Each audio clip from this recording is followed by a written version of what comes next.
Olá, eu sou uma mulher branca, de cabelos castanhos com as pontas douradas, estou usando um óculos de armação clara, uma camisa preta e um casaco cinza, e eu estou num quarto com uma parede com fundo azul, com guarda-roupa no fundo, 3 quadrinhos de mulheres e um chapéu pendurado na parede.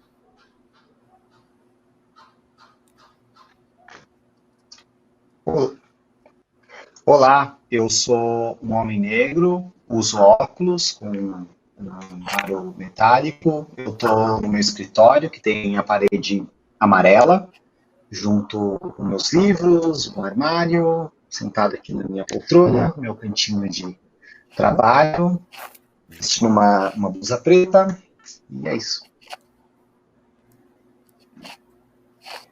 Olá, eu sou a Juliana, uma mulher preta de pele escura, tenho os cabelos trançados e longos, as pontas deles são mais claras. Eu estou usando um kimono vermelho com detalhes em preto.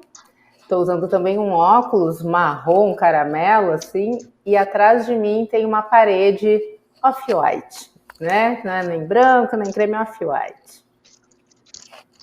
E é um prazer, então, estar aqui hoje, reunido, né, com o Túlio e a Carol, para a gente bater esse papo. Para a gente começar, então, eu vou fazer aquela rodada, vou fazer as apresentações, depois a gente já segue nesse bate-papo. Pode ser, Túlio e Carol? Então, assim, sou Júlio. Então, simbora, né? Já que apareceu essa conversa informal mesmo, né, a gente discutir aí. Bom, então eu sou publicitária, eu falo que sou publicitária, eu sou uma publicitária de formação, mas sou uma produtora cultural, que eu falo de coração, então eu já trabalhei com alguns eventos culturais aqui em Porto Alegre, que é onde eu resido, né? E sou uma inquieta, curiosa por natureza, né? E eu acho que essa inquietude me levou hoje ao lugar que eu estou, né? Que da publicidade larguei para ir trabalhar numa empresa de tecnologia, numa consultoria de tecnologia, que é onde eu trabalho hoje, né? Mas eu digo que apesar desses títulos e tudo mais, né, cargos e papéis, eu falo que eu sou uma apaixonada por pessoas, tá? Então, o que me move, né, e que me deixa muito feliz hoje a gente estar aqui reunido é justamente, né, ser essa pessoa de pessoas que busca criar nessas experiências significativas e inclusivas para que as pessoas, onde elas estão, né, elas se enxerguem mesmo como potências, né, e pertencem a esses espaços, assim. Não sei. E Carol e Túlio querem continuar? Posso continuar aqui. Obrigada, Ju. Gente, é um prazer estar aqui trocando hoje com vocês. Eu tenho uma trajetória que eu gosto de dizer que no momento eu estou, né? Porque eu sou, é muito forte para me definir, né? Então, no momento eu estou aqui para falar um pouco do lugar que eu estou hoje, que eu tenho um negócio chamado Clube OCLB, que a gente trabalha bem ali no segmento de eventos, entretenimento e entretenimento ao vivo e experiências. A gente cria cursos, palestras, conteúdo para esse evento. E eu sou uma pesquisadora universitária, já dei aula há muito tempo em escola e hoje no clube o meu negócio é esse, né? Estou nessa interface. E sempre buscando, né, essas experiências e formas da gente se conectar com o mundo e com o outro. E nessa busca, eu acho que aí é um pouco do chapéu que me traz aqui hoje. Eu, desde 2017, eu vivo como nômade, né? Eu morava no Rio de Janeiro, eu e meu marido, a gente se desfez do apartamento, nos desfizemos de tudo que a gente tinha, e cada um começou a viver com uma mala, né, pelo mundo aí em busca dessas experiências e ressignificando um pouco a nossa relação com o trabalho, a nossa relação com nós mesmos, né, com os nossos amigos, com as nossas famílias. E eu acho que eu posso contribuir um pouco com essas provocações e essas novas descobertas aí, de novas formas da gente poder trabalhar aí pelo futuro. Maravilha. Bom, pessoal, olá, prazer estar aqui com vocês. Eu sou o Túlio Custódio, sou sócio e curador de conhecimento da Inexplorato, que é uma curadoria de conhecimento aqui no Brasil, baseada em São Paulo, né, no momento em nuvem, um virtual, por conta do contexto da pandemia, mas nós temos nossa casinha lá na cidade de São Paulo, bairro da Vila Mariana. Além disso, também sou sociólogo de formação, sem dúvida, algo que marca muito a minha trajetória, e dentro desse universo da sociologia ou do mundo acadêmico, eu tenho me interessado e desenvolvido uma pesquisa, que faz parte do meu doutorado, que está em andamento, sobre trabalho, sobre processos de trabalho. Mais especificamente, eu estudo sobre trabalhadores da indústria criativa, freelancers da indústria criativa. Na verdade, um pouco da intersecção entre trabalhadores, empreendedores e tal. E é isso, acho que essa conversa, enfim, né, estou ansioso também para as provocações e o que a gente pode trocar, que com certeza, né, enfim, é o que a gente precisa cada vez mais hoje, né, espaços de trocas, de compartilhamentos, onde a gente possa se escutar, falar, se colocar, enfim, aprender junto. É isso, obrigado por me terem aqui. Exato. Então a provocação que nos fizeram foi justamente, né, quais são as habilidades que ganham valor em um mundo que só acelera, se desenvolve tecnicamente, não tem tempo para sentir, né? É que a gente vive esse momento aí de artes, de ciências humanas, tudo que nos faz sentir. E se falava muito dessa aceleração num futuro, que a gente viu que um futuro que já chegou, na verdade, né? 2020 vem aí para quebrar e trazer, né, o que se achava nessa aceleração, acabou chegando muito antes, né? E até quando eu estava aqui pensando e refletindo, né, alguns pontos para a gente aqui trocar, eu fui relembrar meu último ano, assim, que foi muito interessante, né? Que eu, como eu falei, dentro de um papel que hoje eu atuo, né, nessa empresa de tecnologia, eu estava em recrutamento, e foi quando eu saí para ir liderar um programa, né, de imersivo e treinamento para pessoas negras que estão iniciando na TI. E naquele momento, então, foi muito interessante que eu, como uma boa pessoa de pessoas, o programa ia ser liderado, ia ser lançado no meio da pandemia. Essa coisa de ser um programa, pessoas iniciando ou em transição de carreiras, né? Como é que a gente vai levar essa questão, perder o presencial, né? O afeto, sentir, que antes, né? Esse sentir que tinha muitas vezes forma, né? E o cheiro, o afeto, como é que a gente trabalha isso? Então eu estava pensando, eu lembrei, né, de uma situação aqui que foi muito interessante, né? Que reflete bem como eu sentia nesse tempo acelerado que estamos vivendo. Então, teve um momento ali que a gente estava desenhando como é que então ia ser essa jornada de aprendizagem, né, das pessoas, e teve muito de parar e pensar, vamos demonstrar esse afeto, vamos demonstrar o cuidado. A gente já estava com essa preocupação, foi no auge da pandemia no Brasil, foi em fevereiro desse ano que a gente lançou o programa, né? E como que a gente chega nisso? E naquele momento ali que estava se discutindo e tudo mais, eu estou trazendo essa história porque eu acho que que nem eu falei, né? Acho que ilustra bem, né? A gente criou, vamos pensar algo simples, que essas pessoas que pelo menos sintam que agora vão estar muitas vezes sozinhas nas suas casas, que virou esse ambiente de trabalho, né? Então, até de ressignificar também isso, né? E a gente e são pessoas que estão chegando num contexto de tecnologia que a gente muitas vezes sabe que não tem pares, né? Pessoas pretas em tecnologia, né? Como é que é essa representatividade? Então, a gente acabou criando um vídeo de abertura onde a gente convidou as pessoas pretas lá da empresa para darem uma mensagem de boas-vindas. E a gente passou esse vídeo logo após uma dinâmica que a gente fez de Hopes and Fears, até para entender, né? E ter já um feeling ali, né, um smell, como a gente fala, né, de como seriam as expectativas, os receios daquelas pessoas que iam passar por esse treinamento, num contexto tudo novo e ainda pandêmico, né.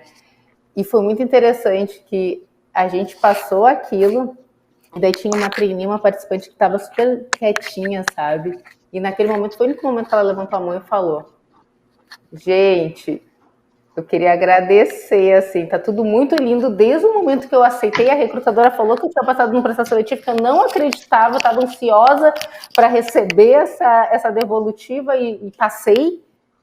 Mas saber, né? Agora, ver esse vídeo era tudo que eu precisava para eu saber que eu vou conseguir, eu sou capaz, sim. Porque é a primeira vez que eu vi tantas pessoas iguais a mim num ambiente de trabalho. E agora eu tenho certeza que eu não vou estar sozinha. E era exatamente isso que a gente queria com esse vídeo dizer. A gente está aqui. Vocês não estão sozinhas nessa caminhada. Então, assim, eu quis compartilhar isso porque para mim ilustra muito isso, né? Do sentir num tempo acelerado e como às vezes essa percepção do parar em sentir é importante, né? E é o que nos faz nesse contexto muitas vezes a gente entender que é muito mais do que né? Mais sobre máquinas e robôs, mas como esse toque humano, essa percepção é que nos provoca a sentir para criar coisas novas, inclusive. Eu queria saber de vocês, Túlio e Carol, né? Até dessa percepção de ressignificar o espaço de trabalho. Como é que vocês veem essa questão do tempo e espaço, né? Versus aceleração? Quer com Túlio? Vou começar com você. Pode ser, obrigado. Bom, sem dúvida, acho que é uma das questões fundamentais, né? Principalmente o tempo. Tem uma frase que eu gosto muito, que é uma frase bem do começo da modernidade, que é: o relógio do tempo não marca o mesmo horário em todos os quadrantes. Para mostrar como há e houve e continuará havendo uma transformação das nossas percepções em relação a como o tempo e o espaço vão se organizando nas nossas experiências e nas experiências coletivas, né? E é muito interessante porque a gente tem falado bastante, né, sobre aceleração, sobre compressão do tempo, sobre dissolução do espaço, né, principalmente na questão virtual, mas muitas das conversas que a gente tem feito sobre isso são conversas de reação, são conversas reativas, né, ou seja, as coisas estão acontecendo, nos deparamos com essas coisas e a gente tem que responder a elas, temos que reagir a elas, né, nos tirando muitas vezes do lugar de participação, protagonismo e ação nosso dentro dessa cadeia, né? E quando eu falo em protagonismo, não falo um discurso, né, claro, cada grupo, enfim, sem problemas, né, mas de um discurso de autoajuda, de não, vá lá e faça, mas de entender qual é a dinâmica, quais são os sistemas que de alguma forma enredam, né, este lugar onde nós estamos, né? Lembrando outra frase também que eu gosto muito, que é: os homens fazem, né? Foi escrito homens, hoje a gente pensa seres humanos, os sujeitos fazem a história, mas não da forma como eles querem, né? Nós caímos num rio que já está caudaloso, e aí, o que fazemos diante disso? Então, acho que esse é um primeiro ponto interessante para a gente refletir de como a ideia de tempo e a ideia de espaço não poderiam, ou talvez não deveriam, ser vistas apenas como um processo de reação a elas, né? Reagir ao tempo que eu não tenho, reagir ao espaço no qual eu não encontro, no qual eu não me reconheço, né? E entender o que está acontecendo no nosso entorno em relação às dinâmicas, né, da sociedade, em relação a expectativas, em relação às experiências que as pessoas estão passando, e, consequentemente, como o tempo delas vem sendo aplicado e como a ocupação do tempo delas vem sendo aplicado. Por que eu estou falando tudo isso? Parece abstrato, mas é muito concreto. Cada vez mais a gente precisa, eu acredito, falar sobre o sistema, né? O sistema chamado capitalismo, né? O que significa que muitos de nós estamos ocupando cada vez mais o nosso tempo inteiramente voltado para o trabalho, ou seja, um tempo que tem sido usado, apropriado, ocupado e muitas vezes, né, palavra forte, com aspas mais forte, colonizado pelo trabalho, né, ou seja, tempo de vida como tempo de trabalho, tempo de produzir, tempo de produção e de produtividade. E também o espaço que vem sendo, e eu estou louco, inclusive, para escutar um pouco na percepção da Carol disso, um espaço que vem também sendo tomado, sendo organizado pelo trabalho, né? Ou seja, toda a ocupação e vivência e apropriação do espaço onde estou, onde vivo, onde estou. Lembra da escola que tinha aquele verbo de ligação, né? Ser, estar, parecer, continuar, permanecer, andar, ficar. esqueci o outro, jazer, né? Um verbo de ligação, né? A nossa ligação com o espaço também é uma ligação que tem sido cada vez mais mediada pelo trabalho, né? Onde estou, onde permaneço, onde vou jazer, inclusive.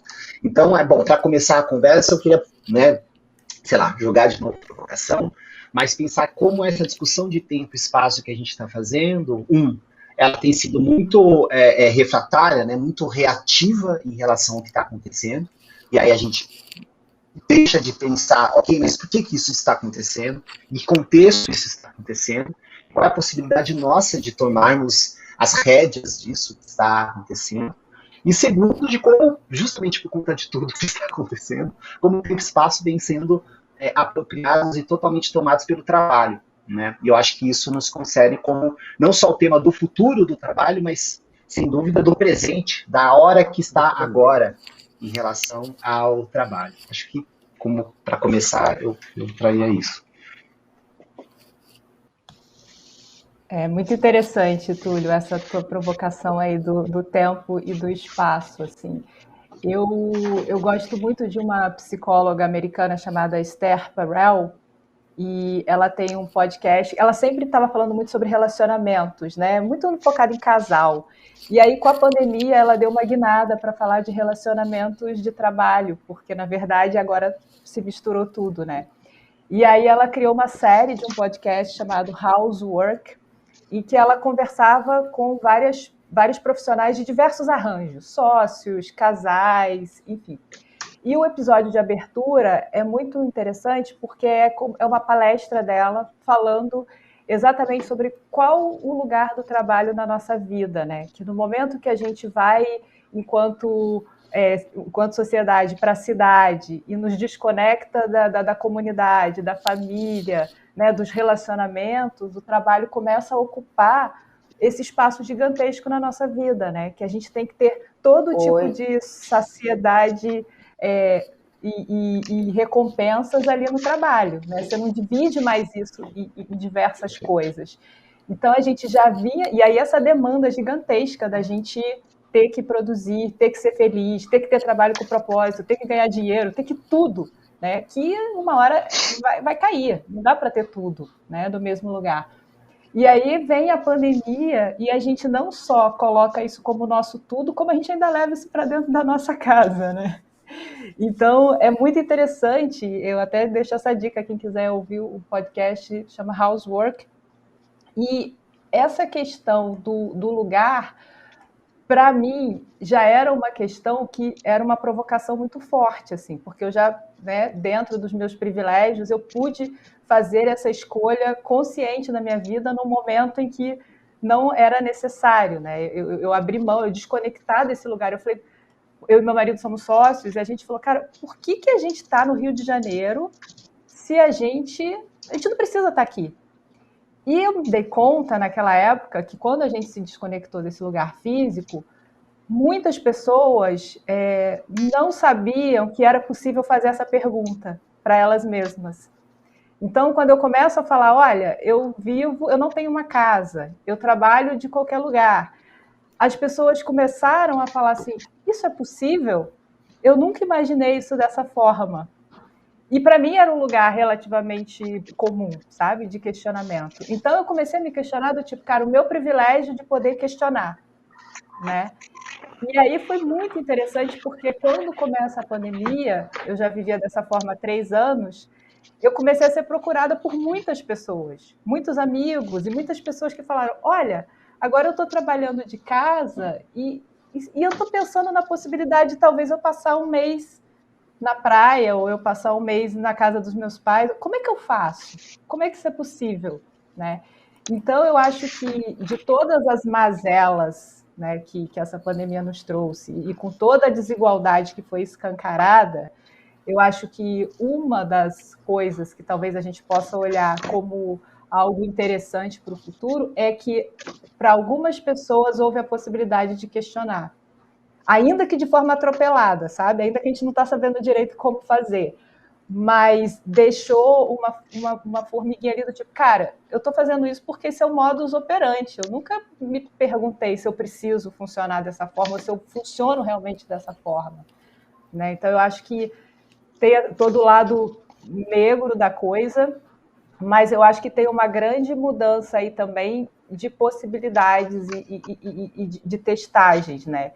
E aí eu também queria aproveitar e jogar para a Ju, assim, como que ela sente, né, nesses times que ela se envolve, que ela tenta trazer o afeto, né, de forma bastante intensa, como que é essa questão do tipo das individualidades com relação ao trabalho, né? Das pessoas que preferem abrir câmera, pessoas que se comunicam melhor escrevendo, pessoas que se comunicam melhor à noite, porque também não adianta a gente colocar todo mundo em casa e querer que todo mundo siga o modelo cartãozinho, né? Porque a dinâmica é outra. Como que vocês acolhem essas diferenças também? E exatamente é isso, né, Carol? Como é no momento que vira, né? Porque ser humano tem essa capacidade, é dotado dessa capacidade de adaptabilidade, né? Que muitas vezes isso não é benéfico, né? A gente está vendo aí alguns casos, né? Que nem tu falou, a pandemia fez a gente parar, assim como ela acelerou, mas também de parar para repensar vários pontos. E quando a gente começou a trabalhar no programa, né? Como é que seria isso? Como é que a gente ia estar atento? Foi sempre botar, né? Humanizar ao máximo essa experiência, colocando as pessoas realmente no centro e estando atento ao que estava acontecendo. Eu tenho pessoas que estão em todo o Brasil. Eu tenho pessoas que hoje mesmo estavam com um problema que não estava conseguindo conectar com a internet. E não queria falar porque tinha receio que dá alguma coisa e achar que a gente ia achar tal coisa. Não, porque lá na comunidade que mora, a internet é instável. Então, e como é que a gente vai também lidando com isso e acolhendo e vendo opções? O que a gente pode fazer? A gente está todo mundo em home office, tá? Lá na empresa. Mas aí, como é que tu consegue chegar no escritório? É fácil o acesso? O que tu precisa? O que a gente pode te ajudar a desbloquear isso? Câmera, né? A gente pede ao máximo possível que as pessoas fiquem. Como a gente não tem um contato físico, é a maneira que a gente tem de observar, perceber, né? O que as pessoas estão sentindo, como é que está sendo legal, não está legal essa experiência, mas respeitando. E a combinado não vai fechar a câmera por algum momento, por algum motivo, avisa no chat, né? Que a gente fica também virtualmente ali, avisa no chat, e tudo bem. Se precisar, a gente conversa, depois ele faz uma conversa individual, sabe? E eu acho que é muito entender o contexto. Teve um momento na pandemia que São Paulo estava super difícil. É da gente também fazer um trabalho e entender no one-on-one, né? Às vezes é o ping no chat que eu falo, tá tudo bem, tá precisando de alguma coisa? Isso já te dá, né? Isso é ter essa visão que eu falo, é o enxergar, né, de maneira humanizada e respeitando essas subjetividades, as pluralidades de cada pessoa, né? Então, são algumas coisas que a gente buscou se adaptar, fazer pausas. É uma coisa que a gente briga, entre aspas, né, com a turma, gente, pausa, agora é intervalo, mais de 45 minutos de sessão a gente faz intervalo e saiam do computador, vão dar uma volta, isso é importante também, né? Então são alguns combinados, assim, para tentar ter essas experiências mais humanizadas, assim. E só para complementar isso, é uma oportunidade da gente daí criar esses espaços de desenvolvimento, de crescimento de fato, né? Eu acredito muito nisso, né? Então, do sentir. E daí eu queria também perceber como é que vocês têm percebido o Túlio, né? Que também fala muito dessa questão das relações de trabalho, como é que tu foi percebendo isso, por exemplo, no mundo da indústria criativa, que a gente sabe que a indústria criativa tinha um modus operandi completamente inverso, né? Como é que ficou isso? Percebeu alguma coisa? Mas eu acho até que essa pergunta ela combina com a outra.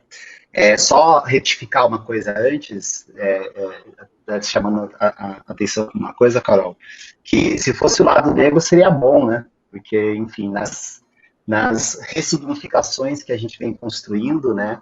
Ser negro é um lado. Desculpa. É o lado bom. Não, imagina, acho até. Porque eu quero até partir desse ponto que eu acho interessante.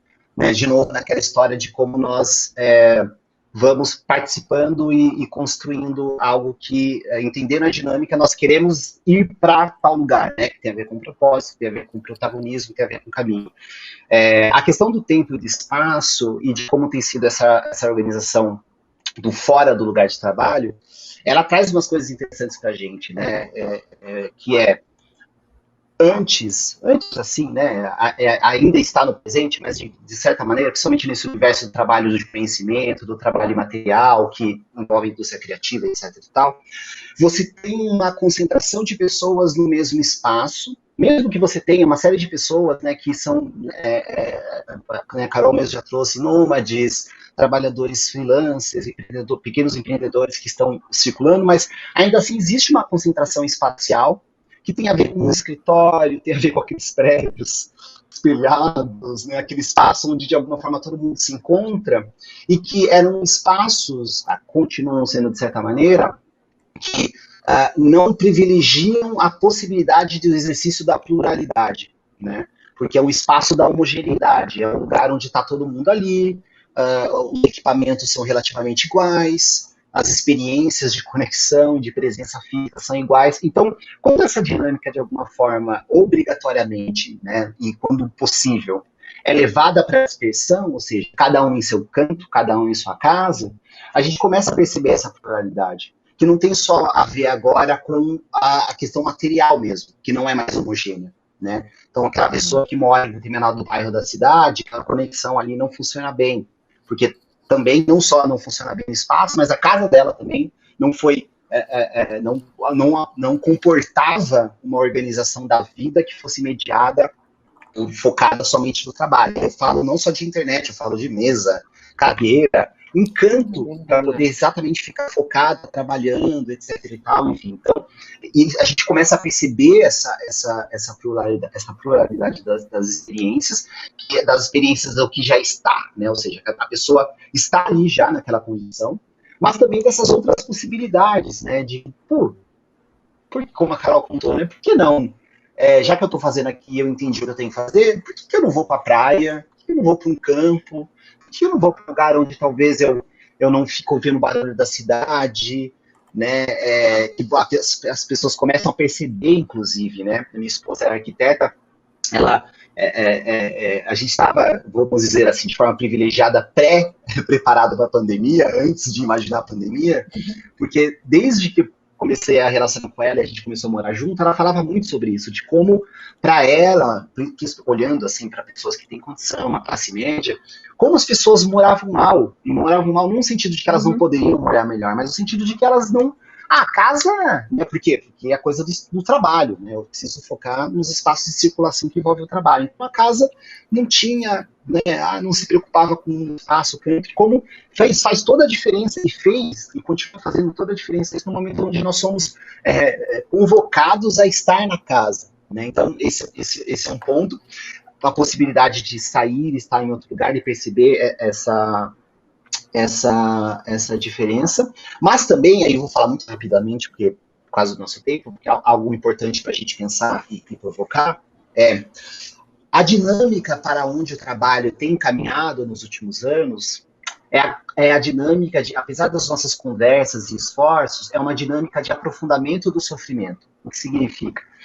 Que o sofrimento vinculado ao trabalho, infelizmente, ele não está desassociado das condições de trabalho, ao invés de ser o contrário, né? Geralmente nós tomaríamos o sofrimento, para usar a linguagem da tecnologia, né, menção a Juliana, como um bug, né? Mas o sofrimento, infelizmente, e na indústria criativa isso é muito forte, tem se tornado um feature, um atributo. A ideia de que, no fundo, as pessoas estão sofrendo mais e estão produzindo mais, e uma coisa se conecta com a outra. Então é muito interessante e também provocativo que essa classe de pessoas, trabalhadores, pequenos empreendedores, quando se veem num contexto onde elas não necessariamente têm agora o sofrimento vinculado àquele espaço físico, onde elas enxergam a possibilidade de buscar um sentido e algo que faça sentido fora desse lugar, e elas começam a gostar, a gente começa a ver as conversas pipocando novamente sobre o retorno compulsório ao escritório, sobre o questionamento da lógica de produtividade. Mas talvez os trabalhadores em casa não estejam produzindo tão bem, né? Muito distante, porque, óbvio, há ganhos, né? Nós, inclusive, nós vamos voltar a ocupar de uma forma codiciada e devagarzinho o escritório, mas não para a questão da produtividade, mas como um lugar de encontro, né? De conexão. Né? E não é isso que está no jogo. Muitas das falas e coisas que eu tenho visto por aí sobre esse retorno ao trabalho. Né? É o retorno que eles estão questionando por que as pessoas estão felizes fora do trabalho. Do trabalho não, desculpa, do escritório. Por que elas estão felizes no espaço ou sofrendo menos, vamos dizer assim, no espaço onde elas deveriam estar. Eu acho que isso é uma coisa para a gente pensar, né? Enfim, inclusive para o presente e para o futuro. Exato. E tem muito isso, né, da produtividade que tu trouxe, né, Túlio? Tu vai vendo muito essa crescente, assim, nessas discussões, mas também, e isso, eu falo essa publicização também nesse sentido, tanto que a gente está discutindo isso aqui hoje, né? E daí começa, então, para eu conseguir uma maior produtividade, eu pensar nesse futuro mais acelerado e nessa volta para conseguir resgatar quais são essas competências que eu preciso, né? Quais são as skills do futuro, mas também ainda questionando de fato assim, o que essa pandemia nos trouxe para a gente refletir, que demandas para entender esse processo que houve também, né? E como que as organizações vão responder a isso, a essas demandas, a esses processos, né? E até, de fato, elas vão abrir esses espaços para essas reflexões que a gente está fazendo agora, né? Do parar é importante, a pausa é importante, né? Quais são as necessidades, meu tempo de readaptação, aí quando a gente está falando em Brasil de 2 anos praticamente, de uma pandemia, quem pôde ficar também em casa, importante salientar, né? Isso aí. Então, isso vai ser importante de ver como que vão ser essas conversas, como é que vão conseguir dar conta desses espaços de reflexões também, e se elas vão estar abertas, inclusive a ter, e assim as pessoas também escolherem, né, se querem ficar quando possível ou não, se querem ficar ou não, né, quando é possível, porque também tem isso, né, tem essa questão aqui que a gente tem que avaliar, né, quem pode, hoje o privilégio, né, também está cada dia trabalhando de um lugar, como se vê.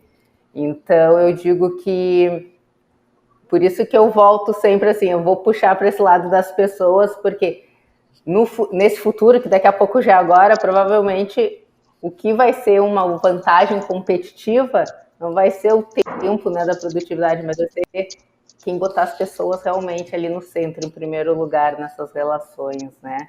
E aí é que está essa vantagem também que eu digo, né? Não sei o que assim, vocês acham disso.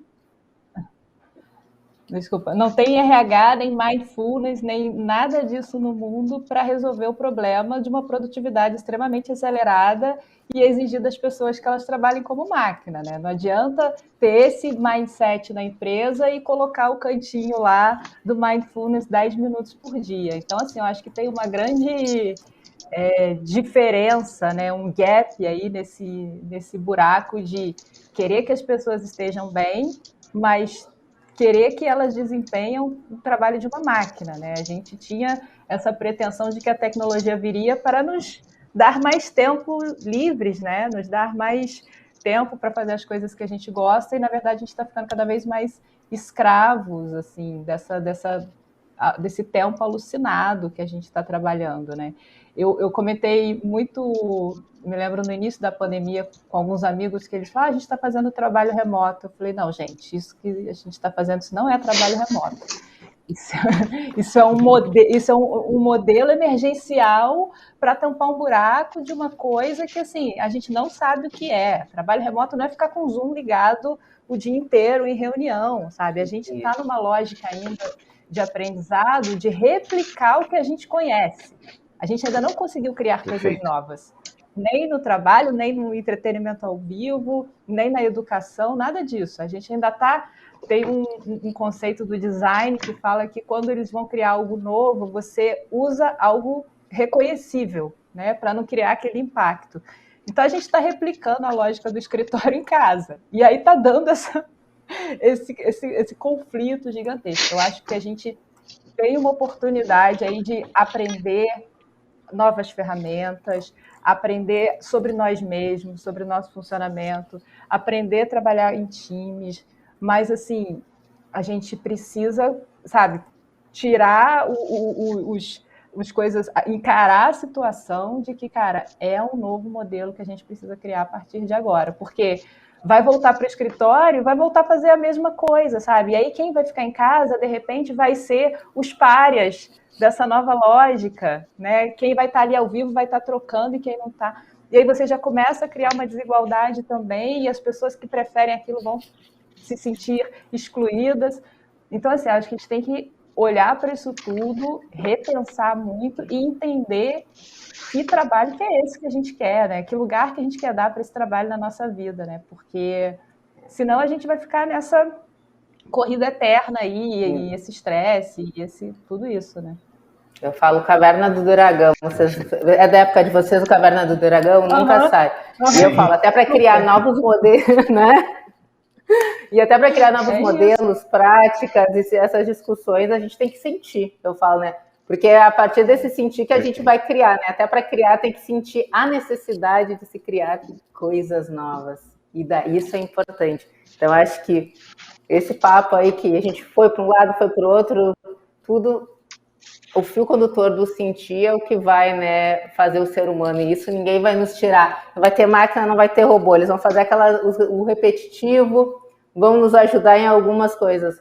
Mas essa capacidade de imaginar, né, esse senso simpático, que é, né, o penso, né, então esse sinto, logo existo, né, que tem essa frase, é o que vai nos mover e vai nos poder imaginar esses futuros, construir esses futuros aí, né, possíveis, imagináveis, plurais, que a gente também é necessário e urgente, né, gente? Ei, estamos chegando no final, alguém, ó, a Carolzinha. Eu queria só, acho que para a gente aproveitar esse momento para a gente também se conhecer, né? Qual o lugar do trabalho na nossa vida, né? O que a gente gosta de fazer mesmo, mas também entender o que a gente tem que fazer mesmo e se questionar isso, das suas dinâmicas, das suas próprias, do seu relógio biológico, como que ele funciona com isso. Eu acho que é uma oportunidade de autoconhecimento também.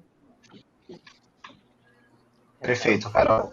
Eu posso adicionar um ponto, inclusive é isso, eu gosto muito, eu acho, é exatamente isso, Carol, é o mergulho em nós, porque parece que, apesar dos discursos do indivíduo estarem muito fortes, na verdade nós estamos desassociados de nós, por conta da falta de autoconhecimento, da falta da conexão e do estar presente, e também o mergulho no nós, né, o mergulho no coletivo, o mergulho de entender que muitas das coisas que nós estamos passando, vivendo, experimentando, elas não são únicas, né? Elas são únicas dentro de uma dinâmica muito própria, mas elas são coletivas porque nós vivemos em sociedade, né? Então, olhar para o lado, né? Escutar, olhar, enfim, de alguma maneira, acho que isso também ajuda a gente a perceber, como a Juliana falou, e querer construir esse futuro para onde nós vamos, né? Dele sentir e construir o futuro que nós queremos. Né, que acho que no fundo é sobre isso, né? Não é uma receita de bolo, e sim, bora fazer junto, bora construir. Problematizar, questionar, né? Que eu acho que também isso é importante, né? Buscar aí essa caminhada, seguindo essa caminhada, né? Que mais, gente? Então é isso. No final das contas, o que a gente leva, né, desse nosso papo, eu acho que é isso, né? Questionar, deixar em mente aí, olhar, a colaboração vem muito nesse novo contexto, né? O olhar para o lado, como bem o Túlio trouxe, né?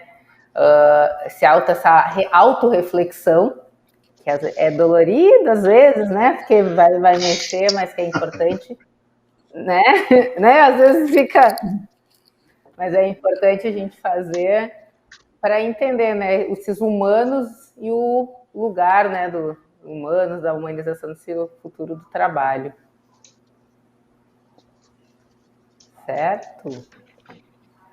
Temos aí 45 segundos, tô aqui. Vai lá, só agradecer. Aí a tua. Só quero agradecer e dizer que essa conversa é muito luminosa, muito iluminada, assim, e um prazer poder encontrar e conversar contigo, Carol, encontrar e conversar contigo, Juliana. Muito obrigado. Enfim, só agradecer mesmo. Nossa, gente, prazer também, meu. Obrigada pelo convite, pelas trocas aqui. Pena que o tempo é curto, né? A gente poderia ir papeando aqui por horas. Muito obrigada. Passou rápido, né? Muito obrigada. Obrigada também aí, o Rock in Rio, por nos colocar aí nessa sala e a gente ter essa troca. Foi um prazer, gente. E vamos seguir aí também nesse mundo. Obrigada, gente.